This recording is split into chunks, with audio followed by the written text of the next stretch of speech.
ஒரு நிமிட தகவல் மருத்துவர் அன்புராணி உங்களுடன். அதிகமா பேசி உங்க நேரத்தை நான் வீண் பண்ண விரும்பல.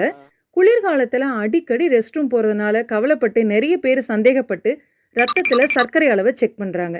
கண்டிப்பா உங்களுக்கு சுகர் கிடையாதுங்க.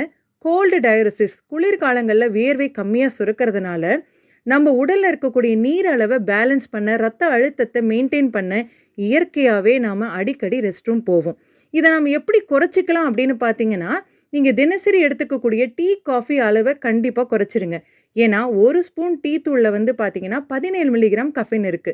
அதே 1 ஸ்பூன் காஃபில வந்து 30லேருந்து 90 மில்லிகிராம் அளவு கஃபைன் இருக்கு. இந்த கஃபைனோட வேலை என்ன அப்படின்னா, ஆன்டி டயரிட்டிக் ஹார்மோனை நிறுத்திருங்க. அதாவது நம்ம உடல்ல நீர் வந்து அப்சர்வ் ஆகாம அது வெளியேறும். அதாவது அடிக்கடி நம்ம ரெஸ்ட் ரூம் போவோம். அதனால குளிர்காலங்கள்ல நீங்க காஃபி, டீ அதிகம் எடுத்துக்கிறத குறைச்சிக்கிட்டீங்க அப்படின்னா, கண்டிப்பா அடிக்கடி ரெஸ்ட் ரூம் போறது உங்க தூக்கத்த தொந்தரவு பண்ணாம இருக்கும்.